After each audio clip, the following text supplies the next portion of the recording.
Alright, I'm just on notes. Did I miss We're the ones you anybody? prompted. I mean, it doesn't do Going by once, itself. going twice. So I owe you a dad joke. So there's two on the tap for today. First one. Luke Skywalker learned a lot in the Jabba swamp. He said that Yoda's training was worth waiting for. With a D. Waiting.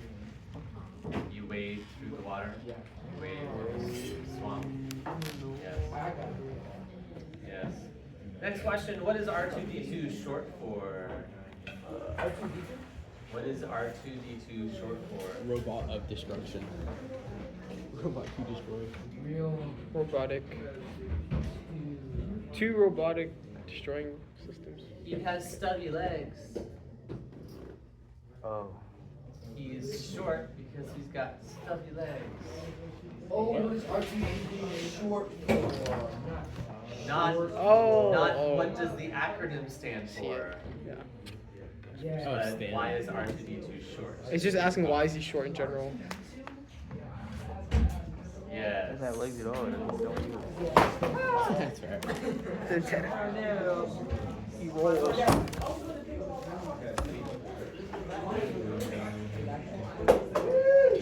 All right. Here we go. So we are moving right along here, guys. Welcome to quarter 2. Haven't seen you since quarter 1.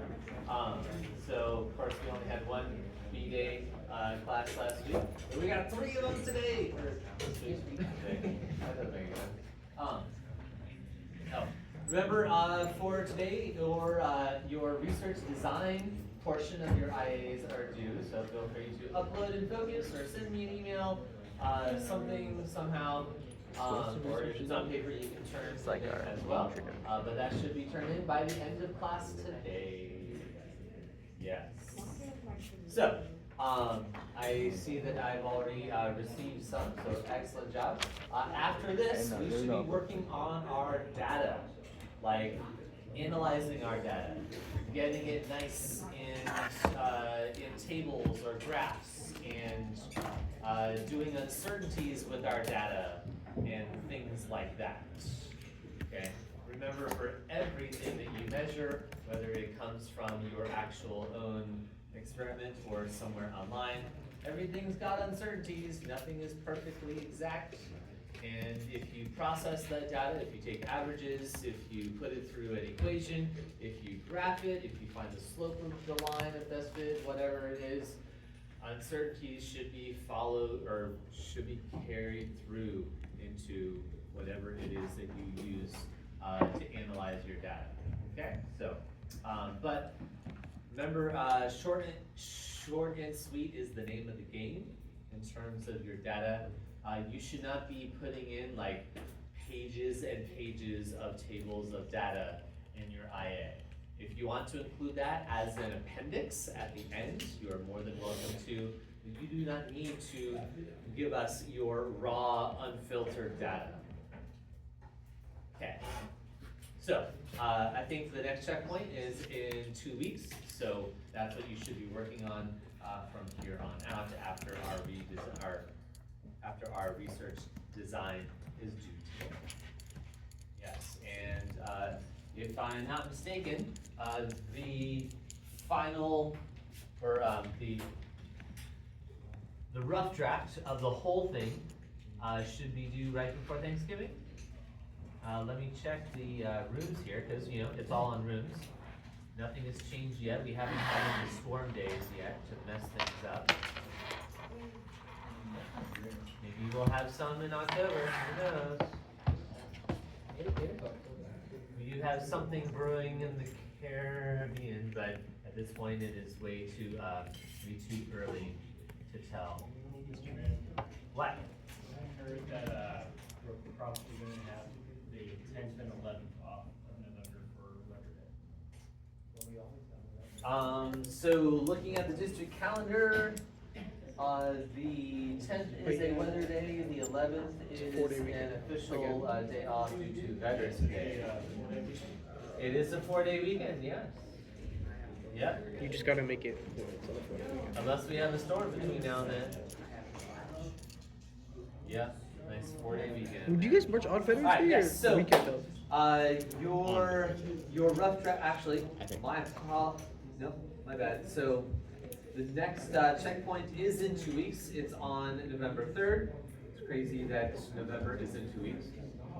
And then conclusion is 2 weeks after that, and then 2 weeks after that is evaluation. So the rough draft is actually due December 12th. So a week before Christmas. Then we should have some conferences that week before Christmas break, and then the final draft is due January 20th. So we have a few weeks after we get back from vacation before the final draft is due. Cool. Alrighty, so I think that's about it. Your quiz for today, of course, the quiz is joined from the B2.2 and the B2.3, so that it's all together on global warming stuff like that. And let's get started. Really not a whole lot to talk about. There's really no math involved in this particular lesson. But we'll just kind of talk through things, and we'll have lots of time to work on your projects or quizzes or your research designs that you're supposed to turn in by the end of class today. Yeah. Yes, okay, so if you have your books, we are looking at here, there's a nifty chart here on population, okay? And it's graphing the human population on Earth, because that's the only place that we have humans so far. And so we see here from 1800s, and we are looking into the future. So your black line is actual data, and then the red is predicting what's going to happen in the future. But of course, this is an estimate, so we've got that wide range. But if so, in let's see, 2100, that's quite a long time from now. Actually, that's only 75 years in the future. The year 2100. How crazy is that? Yeah. When I was young and in the 80s, we had I liked G.I. Joe among Transformers, and I was kind of into Star Wars, but more into Star Trek at that point in my life. But there was a line of the G.I. Joes that came out that was like out of Force 2000, and it was all like futuristic and things like that. Then the year 2000 came, and like we still didn't have flying cars. And in fact, if you remember in Back to the Future 2, he goes to the future. He goes to the year 2015. They had flying cars in that movie. Still don't have flying cars now. Where's my flying car, yo? You know what? It's science fiction for a reason. But yeah, who knows? Maybe by 2100 we'll have flying cars. I don't know. Really neat. Trust me, China's already on it. Or at least a hoverboard, yeah. Yes.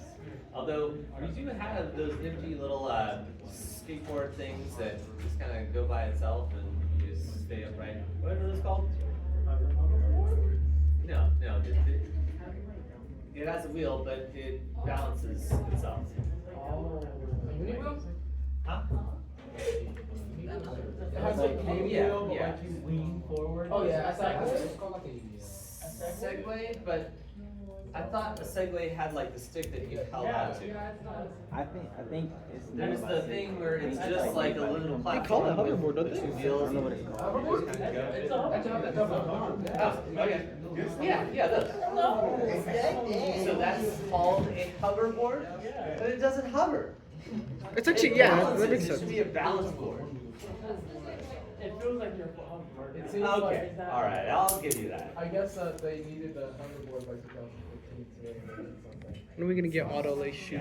Okay. They had at the movie. Anywho, so we have this graph I mean, it has- that shows the made it. Oh, yeah, they increase did, of yeah. That's human true. population that is basically skyrocketing. Again, this is all estimates, okay? See how there's like a downturn and then there's like a straight up. So we don't actually know what's happening, but we do know that the more people we have, the more energy consumption the world needs. Okay, especially because of and since the 1800s, I think they kind of picked that particular date because that was kind of the beginning of the modern era of like Edison's, and like nowadays people live a lot longer than they used to, and so because of that, the population of the Earth is larger than it has been. If you were to take the average population per year from whenever you think the beginning of the Earth was up until the 1800s, it really didn't change a whole lot because the death rate and the birth rate were almost equal to each other. Okay, but here we see that the death rate is smaller, the birth rate is higher, and naturally, every year that happens, we're gonna have more and more people, which means that we need more and more energy sources. They're going to use up more resources. We need more food, we need more places to live, and things like that.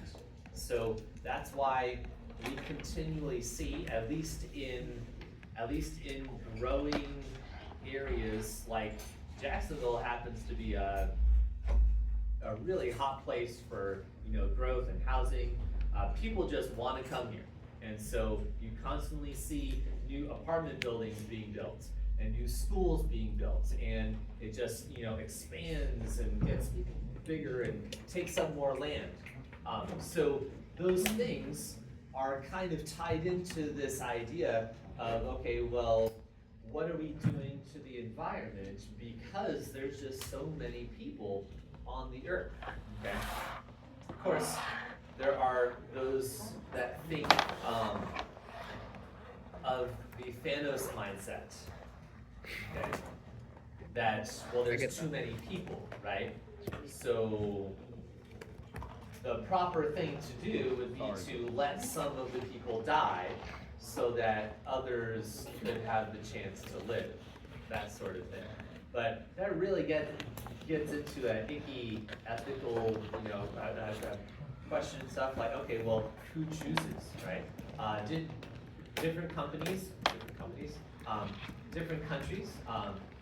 I know China in particular. Okay, they've been a communist country for since the 1950s, and for so long they have limited the number of kids that people could have.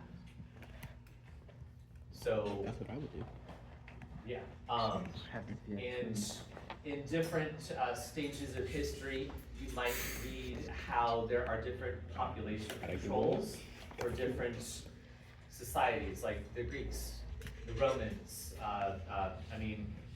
As we go into, or as we look into World War II, okay? Hitler was all about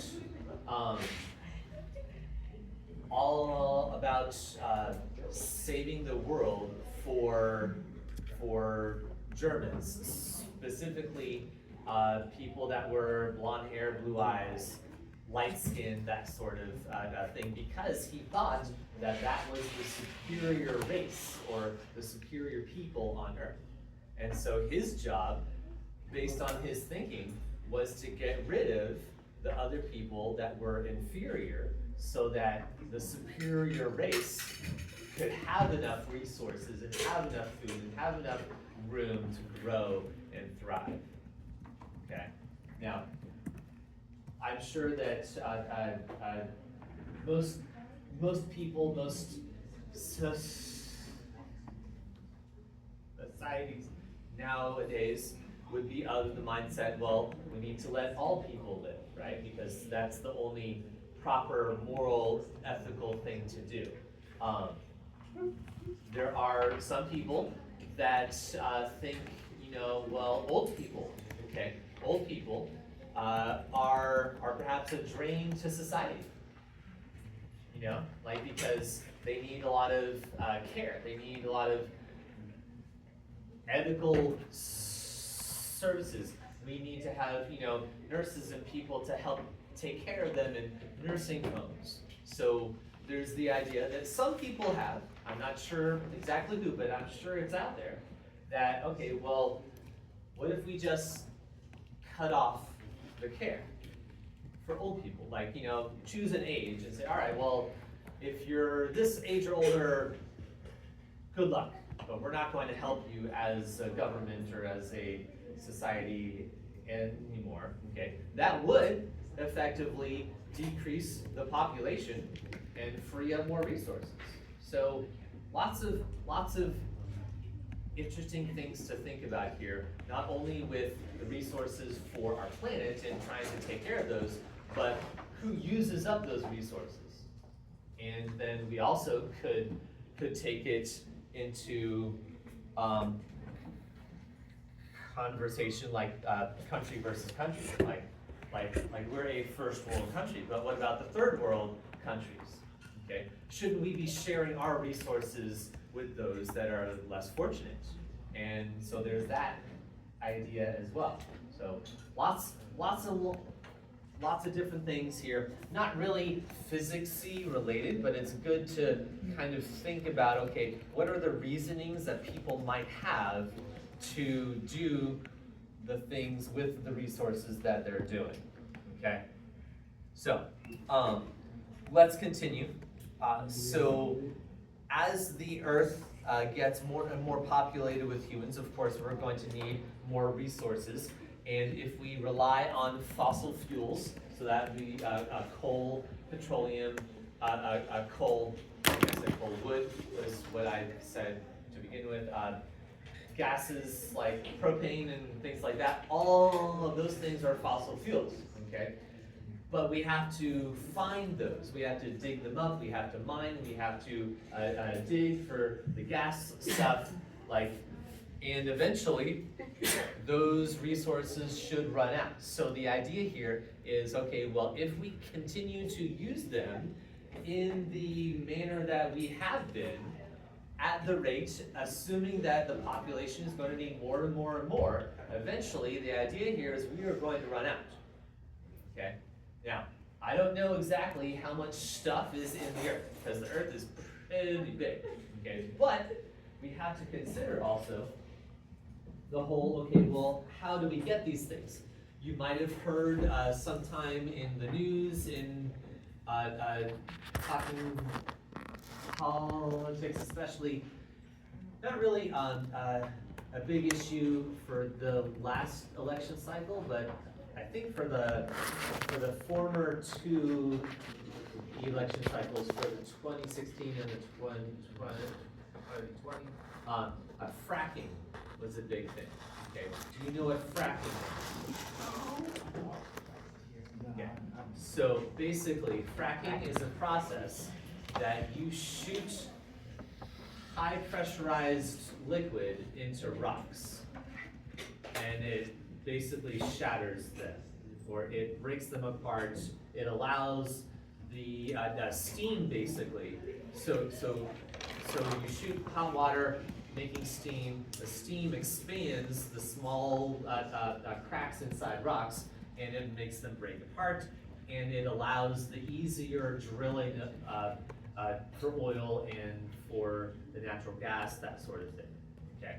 And so there's a big debate on okay, well, is this process okay for the environment, or does it hurt it, okay? And then once we have that answer, then we say, okay, well, should we continue to use it if the benefit of doing fracking means that we get more resources? So there's the pros and cons there. And there's really not a definite answer to whether we should or not, because it really is based on what side of the spectrum you are, and like the companies that are involved that have lots of money, that pour money into the different campaigns because they want their person who gets to be in charge, they want that person to kind of have their back and to pass or keep laws that will maintain their current state of business, okay? So like, things that are big, like gasoline is big, okay? Because everybody's got a car, okay? There are some people that are thinking like, okay, well, let's get rid of gasoline powers completely, okay? Because it increases the greenhouse gas effect and it causes pollution, and so some people think, okay, well, we need to go completely electric, okay? Which is good on surface level, okay? But you have to think deeper. You have to say, okay, well, yes, it's good because if I have an electric car, and Mr. Martin has had one like for years and years, so if you really are interested in like having one and what the benefits are or the drawbacks, go talk to Mr. Martin, because he's had like electric cars for as long as I've known him. He actually just recently got a Tesla just because his other car died. Can you charge it? No, it just broke down and it was Did he not, charge it? it was not fixable. Like, you know how a car, if it takes more to fix it than it's worth, we call that total, okay? But it could be due to a crash or just because it's an old car and, you know, you just kind of have to get a new one. But you have to think, all right, well, what goes into making an electric car? There's a big old battery, okay? And there's certain types of chemicals and metals that are required to make that battery. You have to look and see, okay, well, what does it take to mine those things to make the battery for the electric car? You also have to consider that you're gonna plug this into your, you know, outlet at home. Of course, it's going to have a special outlet, but you're going to be paying more for your electric bill. You're drawing more energy, so JEA has to make more electric energy for what they're doing. And guess what? They burn coal. So where's the trade-off? Like, it's really hard to tell, like, what exactly is the best course of action, okay? One, because the news is so twisted, it's not even funny. But two, it's really hard to get good, concrete, clear data to make a proper choice. So you have to do your best effort in terms of trying to find out, like, okay, well, what is important to you? Like, what are your standards that you're going to set for yourself as you, you know, try to save the world one person at a time, okay? And there are things that you would care about greatly, and things that are like, well, not so much. I think I can, you know, accept this part, but not that part. You know, that's kind of how, especially when we are limited to a two-party system in our country, you kind of have to take, okay, well, what side do I agree with more? Because you're never going to agree with a person completely, right? There's always going to be something that you're like, I don't like that about them, okay? But I do like these things about them, and you gotta weigh the pros and cons and basically pick the lesser of evils, if you will, because nobody is going to be 100% aligned with how you personally think, because there's lots of different opinions out there with lots of different topics and ideas. So, I'm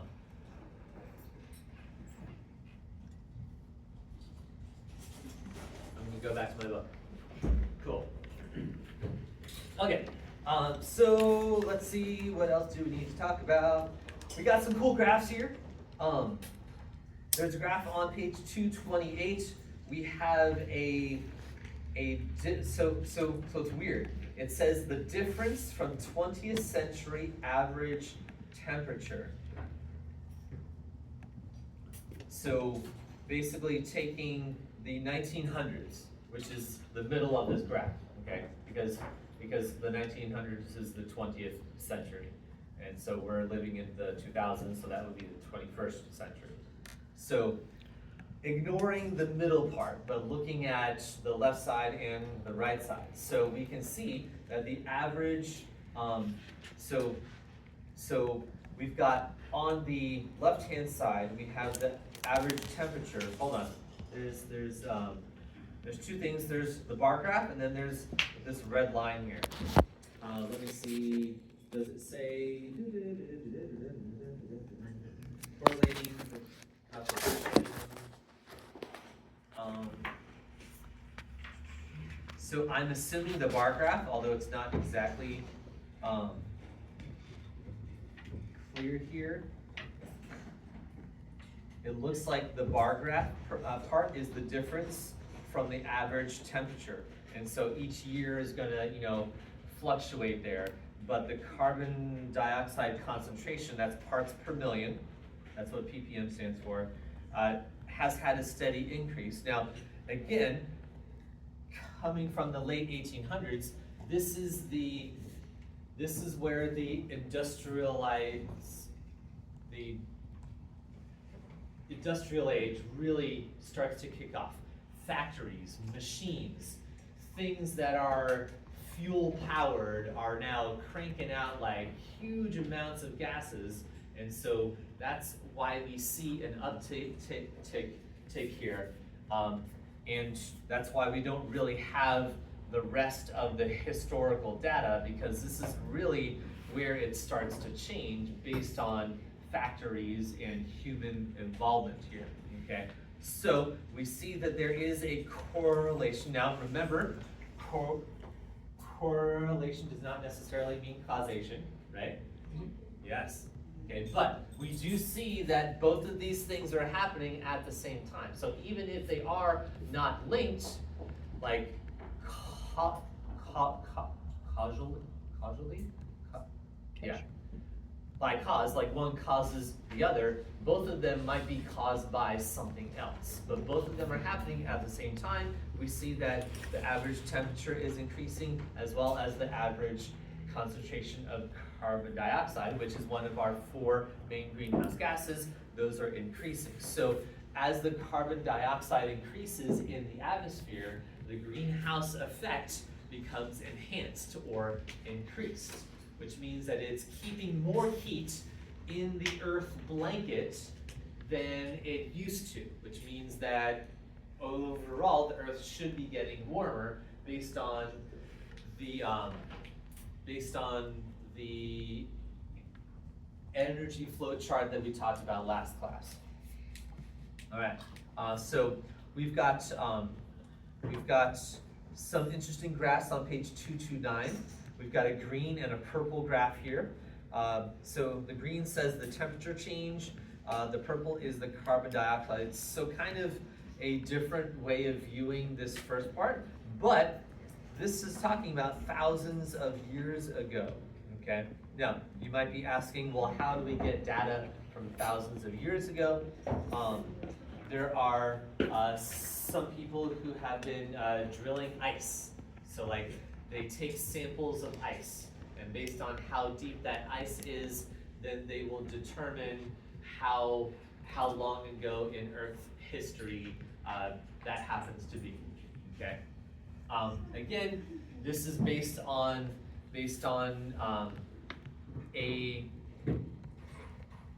an idea of a constant rate of that ice being built up or being melted. So, but we can see based on our patterns that we've got our peaks and our low points, and they pretty much match up pretty good. Now, the timeline, I'm not exactly sure that's accurate, but from a scientific perspective, we can assume that that is true. at least to our best guesses. But I don't believe that the Earth is hundreds of thousands of years old, but that's my opinion. Okay, so if we just take it straight from what most scientists believe, we can track it like this, regardless of if you agree with the timeline or not. Okay, we see a pattern though. Okay, we see a pattern of the Earth warming up with increased concentrations of carbon dioxide, and then below. Interestingly enough though, okay, if we look at this pattern, and this pattern, based on this timeline, goes hundreds of thousands of years ago. Remember, the industrial age is in the 1800s.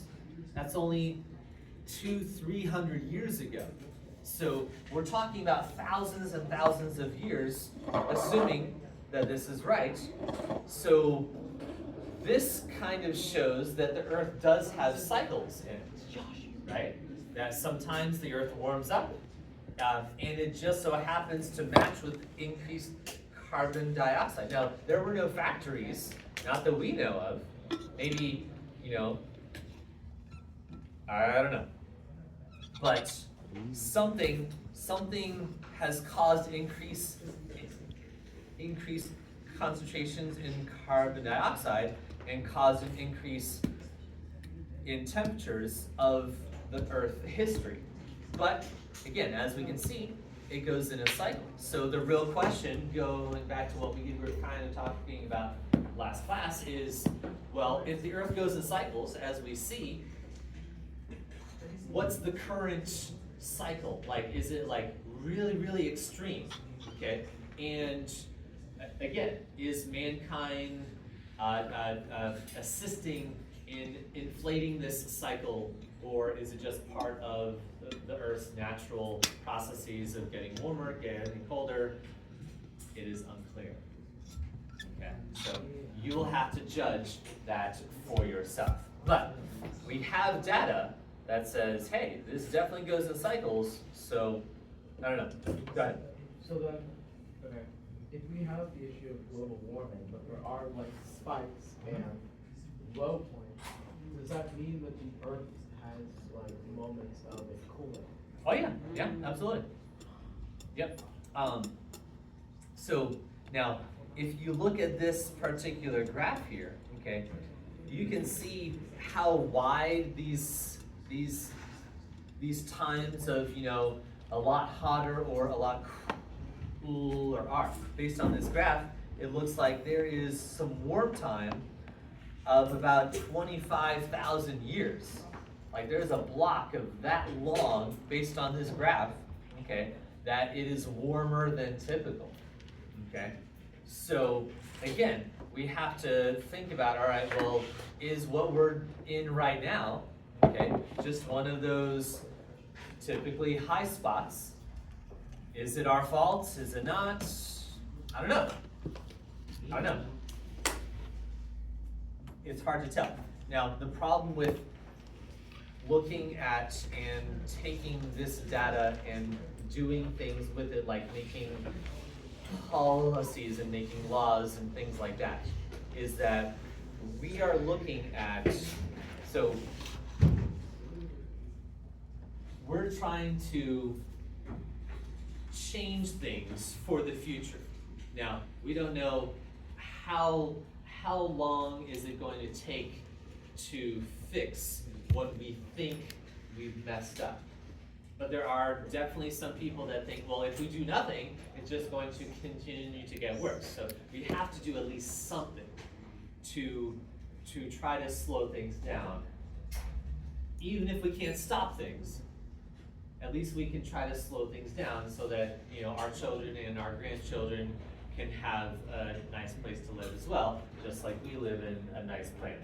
So, lots and lots of ideas and issues here. So, let's take a look. So there are some lists, okay? Lists that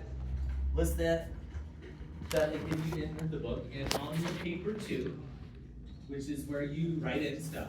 Okay, it's not multiple choice, but it's rather like a short answer. They may ask you to list like 2 or 3, ways that that the enhanced global warming or the enhanced greenhouse effect is bad, or maybe list 2 or 3 ways how we could He said a short help They fix just the asked situation. how to And fix so you don't need to global know warming. all of these lists, I hope they but asked you us do that. need to I know hope. some of these lists. You share. Yes. They are 2 different days. Yeah. So your paper 1, which is 1A and 1B. It's weird, but you get both of them at the same time. That's the multiple choice portion is your paper 1A, and then the paper 1B is more like lab-based things. Like there's graphing and interpreting data and things like that. So it'd be like. And uncertainties. So it'd be similar to like the AP physics. Kinda, but instead of having like, so instead of having